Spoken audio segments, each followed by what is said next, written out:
Switzerland?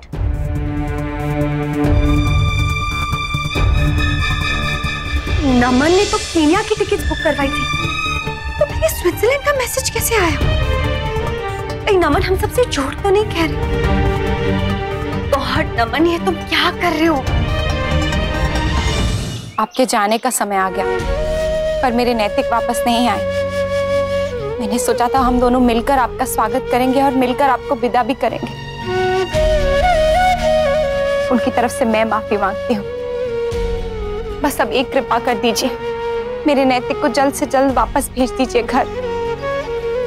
पता नहीं कैसे कैसे ख्याल मन में आ रहे हैं। आप ही कोई दिशा दिखाइए, मेरा हाथ कभी मत छोड़िएगा। क्या पता कब किस मोड़ पर आपका संकेत मुझे समझ में आ जाए। मुझे स्विट्जरलैंड से काउबेल चाहिए, और वो भी बिग वाली। लेके आना पक्का।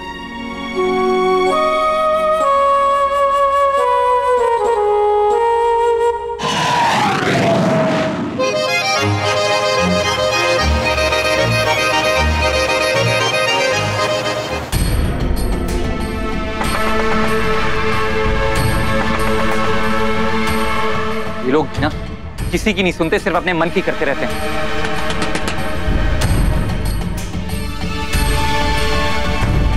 आपका प्रॉब्लम क्या है? हाँ, आपको पैसे चाहिए थे ना? अरे वो तो आपको मिल ही जाएंगे, आप मुझे क्यों परेशान कर रहे हो?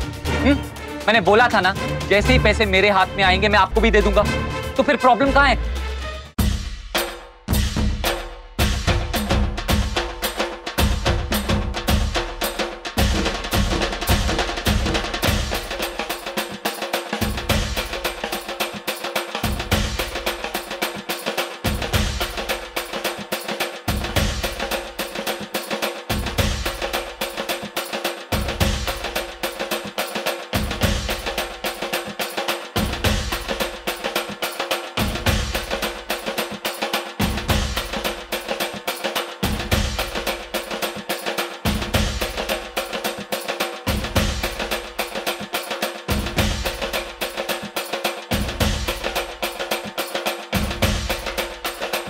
अब मैं आ ही गया हूं तो ये काम निपटा लेते हैं, जल्दी से पेपर वर्क कंप्लीट कर लेते हैं।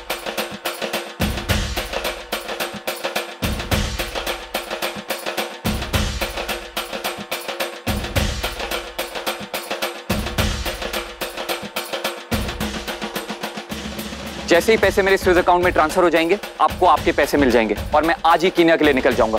भैया की वजह से वहां पर भी एक अलग मैच क्रिएट हो चुका है, जो मुझे ठीक करना है। मेरी नैतिक ठीक है ना गणपति जी?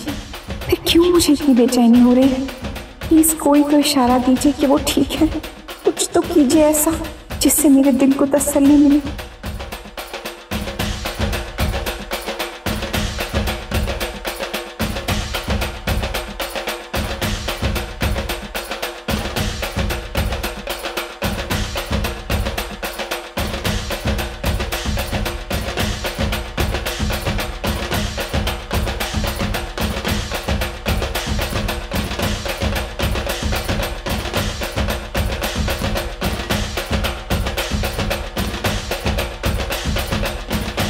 या ओके,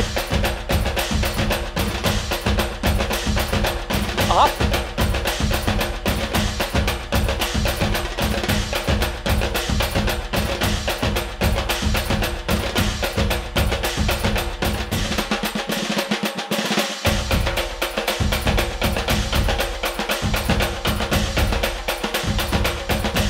कौन हो तुम?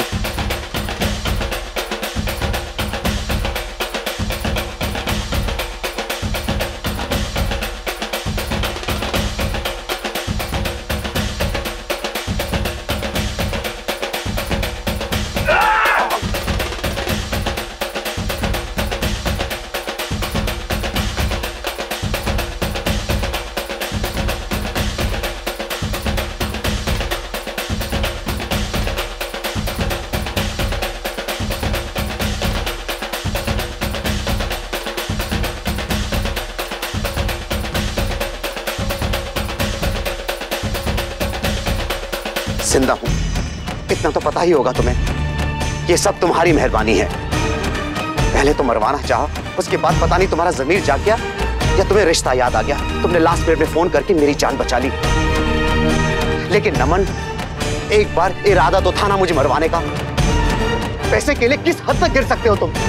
मुझे तो सोचकर भी शर्म आ रही है कि तुम्हारा और मेरा रिश्ता, एक तरफ तुम्हारा लालच और दूसरी तरफ उन रिश्तों का प्यार जिनकी दुआओं की वजह से मैं आज जिंदा हूं। मेरी फैमिली, मेरे बच्चे, मेरी पत्नी। थैंक यू गणपति जी, मैं आपका इशारा समझ गई। मेरी मांग में सिंदूर अपने आप नहीं आया है। इसका यही मतलब है ना कि मेरे नैतिक ठीक है, वो जहां भी है। Thank you. गणपति बप्पा मोरया, गणपति बप्पा मोरया।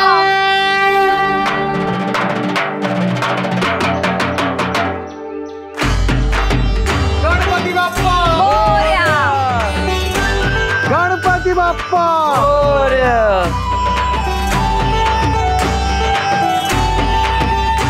बस इसी तरह से मेरे पति और मेरे परिवार की रक्षा करना।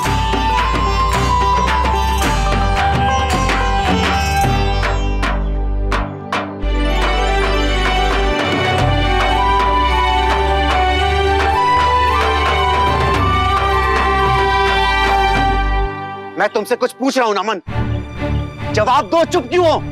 नमन, तुमने ऐसा क्यों किया? बेवजह इनोसेंट लोगों को केनिया में क्यों फंसाया तुमने? और फिर मुझे लेकर खुद यहाँ आ गए। नमन, फैमिली से दूर वो सब कितने परेशान हो रहे होंगे, और हम यहाँ क्यों किया ये सब? क्यों की पैसे की गड़बड़? क्यों मुझे मरवाना चाहा नमन? बोलो नमन, इस सब की कोई वजह है? मुझसे क्या वजह पूछ रहे हैं आप? अपने आप से पूछिए। एक बार अपने दिल में झांक कर देखिए और फिर बोलिए कि आपको वजह नहीं पता। ऐसा पहली बार नहीं हो रहा है। जब आप केप टाउन से लौटे थे तब भी बिल्कुल ऐसा ही हुआ था। जब नायरा आप सबको छोड़कर चली गई थी ना, अरे होश उड़ गए थे आपके, खो गए थे आप। उस टाइम इस बिजनेस को मैंने संभाला था। लेकिन हाँ, जैसे ही बेटी वापस आई तो होश के साथ साथ आपकी इच्छाएं भी वापस जाग गई। तब भूल गए थे नमन को। अरे एक झटके में मेरी पावर, अथॉरिटी, मेरा कंट्रोल सब मुझसे छीन लिया। आपने समझ क्या रखा है मुझे? हाँ, मैं पालतू कुत्ता हूँ आपका? हाँ, जब मन किया कडिल कर लिया, जब मन किया लात मार दी। नमन, ये क्या बोल रहे हो तुम?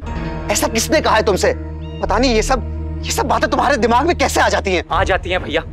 जब खुद के साथ इंजस्टिस होता है ना, तो ये बातें अपने आप दिमाग में आ जाती हैं। मुझे आज तक ना तो कोई फेयर चांस मिला है और ना ही बिजनेस में कभी फेयर शेयर। अरे ये तो छोड़िए, आप लोगों ने तो मुझे आज तक किसी चीज का क्रेडिट तक नहीं दिया। बिजनेस के सारे इंपॉर्टेंट डिसीजंस कौन लेगा? भैया। सारे बड़े क्लाइंट से कौन डील करेगा? भैया। अकाउंट्स, डीलिंग्स, ट्रांजैक्शंस कौन देखेगा? भैया। और नमन क्या करेगा? भैया, जब आप यहाँ पर नहीं थे ना, उस टाइम पर सब कुछ मैंने हैंडल किया था। ये सारे बड़े क्लाइंट्स, डील्स, ऑर्डर्स मैं लेकर आया था, आप नहीं। उसका किसी ने कोई क्रेडिट नहीं दिया। लेकिन हाँ, जैसे ही कोई गलती हुई तो 1 मिनट नहीं लगाया मुझे दोष देने में। नहीं नमन, मैंने तुम्हें कभी दोष नहीं दिया, ना ही तुमसे कुछ छीना है। तुमसे गलती भी हुई है तो बस सलाह दी है तुम्हें। सलाह नहीं, हुक्म, सिर्फ ऑर्डर्स दिए हैं आपने मुझे। हमेशा यही जताया है कि आप बड़े हैं, बाबूजी के सगे बेटे हैं, और बिजनेस चलाना सिर्फ आपको आता है, मुझे नहीं। अरे सिर्फ नीचा दिखाया आपने मुझे। नहीं नमन, ऐसा नहीं है। ये सब बातें तुम्हारे दिमाग में हैं, मेरे नहीं। बस करिए भैया, बंद करिए शराफत का नाटक। आप और भाभी दोनों ना जितने शरीफ बनते हैं उतने हैं नहीं। असलियत में आप दोनों बहुत ही स्मार्ट और डिप्लोमेटिक हैं।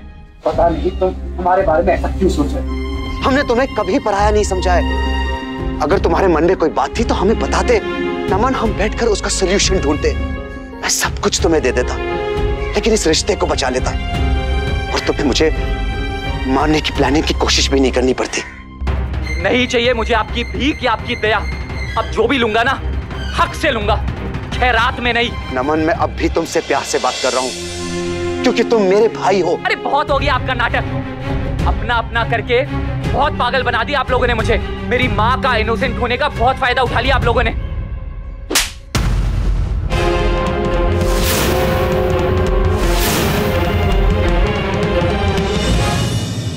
यार!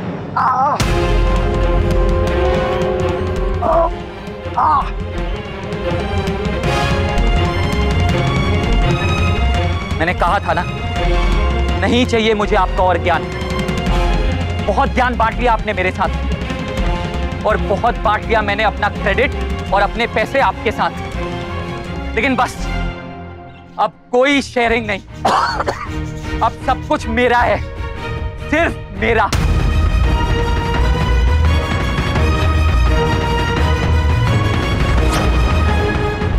चुप, बिल्कुल चुप, और हिलना डुलना बंद, वरना मैं चुप करना ही करता। मैं डरता नहीं, ना तुमसे ना मरने से। मैं चाहूं मेरा प्यार बन जाए, मेरा कुछ नहीं बिगाड़ पाओगे। मेरी अक्षरा आकर मुझे बचा लेंगी। देखता हूं मैं कैसे पहुंचती है तुम्हारी अक्षरा तुम तक। जरूर देख लेना। अक्षरा और मेरे परिवार का प्यार मेरे साथ है। मुझे कुछ नहीं होगा, कुछ नहीं होगा मुझे। हाँ।